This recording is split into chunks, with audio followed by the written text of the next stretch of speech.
From our good friends over at Branching Out Bottle Shop. That's Joel and Carissa. I discovered a beer called Delirium.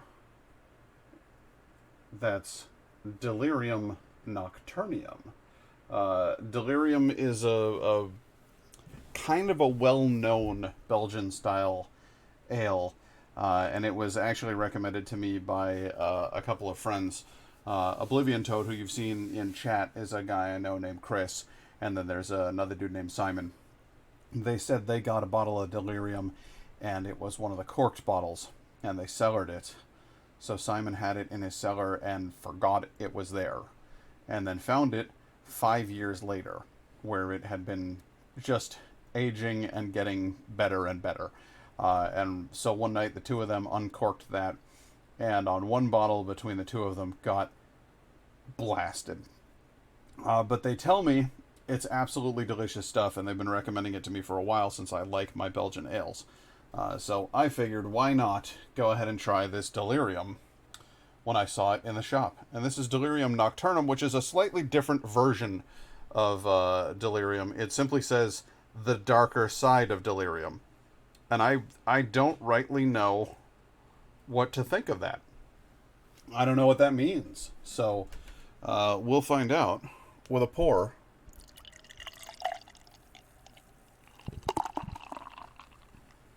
Careful now. Careful now.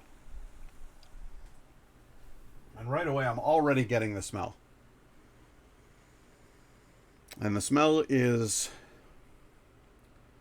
filled with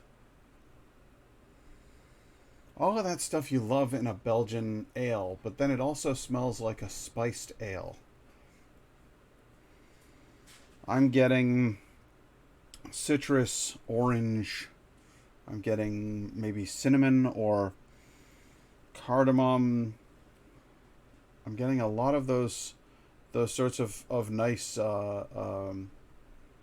Indo-European, Eurasian spices that we traded in for so many years because they were exciting and different and new, and it was better than just putting salt on your food. I'm also getting something lower, something darker, something earthier. Maybe that's, it's been so long since I did a Belgian style. I had almost forgotten about the fermentation process that they use that has that sort of barnyard quality to it. So that's what I'm getting is an earthy, grassy hay kind of a smell to it. Let's go ahead and take a taste, and we'll find out.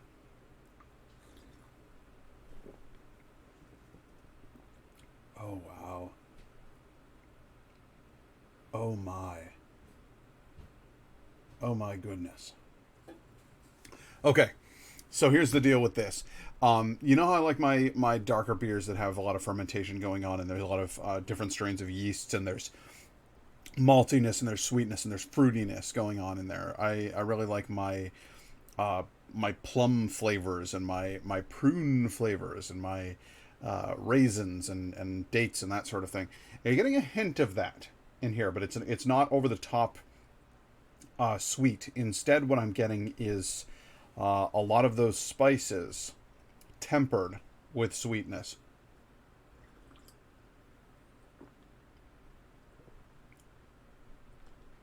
There's a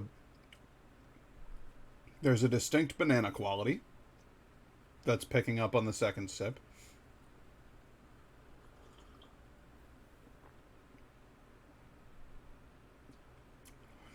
It's foamy on the tongue, but it's not. It doesn't go easy on you. There is there's a burn. There's a zing there. There's fire in this glass.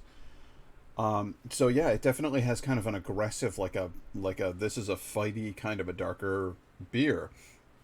There's very little bitterness to it, just a hint, and I mean just a faint whisper of bitterness, almost as though it's not an ale at all. It doesn't have that roasted, charred quality to it that I actually like in a lot of ales, but this one is it's almost a little too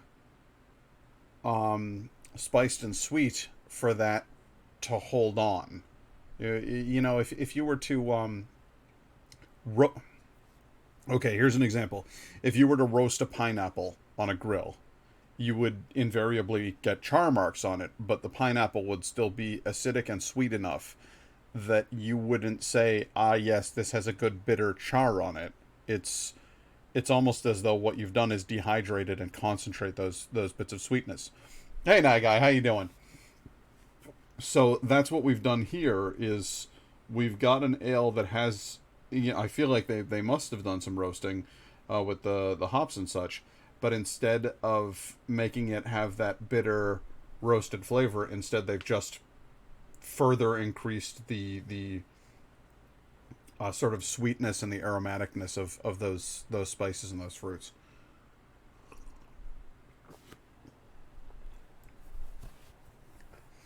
And while I would say that this is definitely a sweet beer, I really don't want to say that it's overwhelmingly fruity.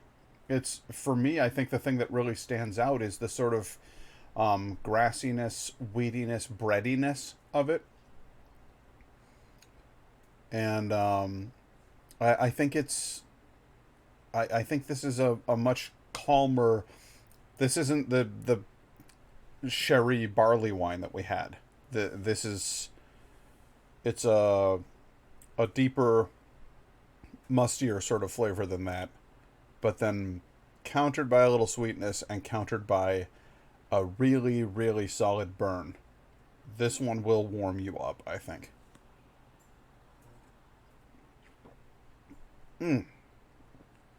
But I really, really like it. Baby, do you want to try some?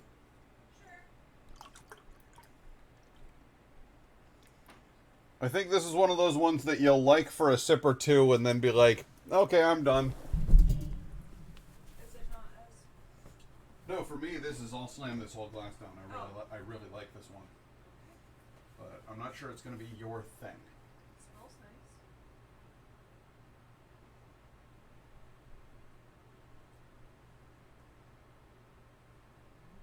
It's got a little bit more of a burn than what you're used to, don't you think? It's a brandy quality going on there. I'm getting some of the Atomic Pumpkin vibes. Okay. I actually love this. Do you? Yeah. Oh, good. It's extremely quenching, Yeah. but it's got like a lot of like great like punchy fruity flavors, Mm-hmm. and then wonderful spices. I don't know. I really like that. It's got a little bit of a chocolatey flavor. Oh, good. Yeah. I hadn't really like tasted it. the chocolate. I'm glad you like it, though. That's Yeah. good.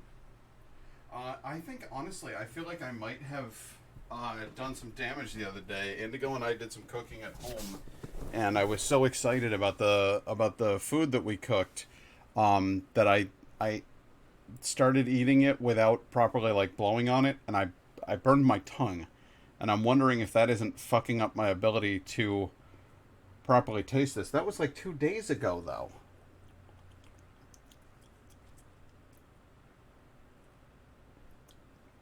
Well, I don't know. Either way, this she's pointing out immediately the fruitiness, and I'm like, okay, I get the fruits are there, but they're not. For me, they're not the forward note on this thing. For me, it's the, oh, hey Cedar, how you doing? For me, it's the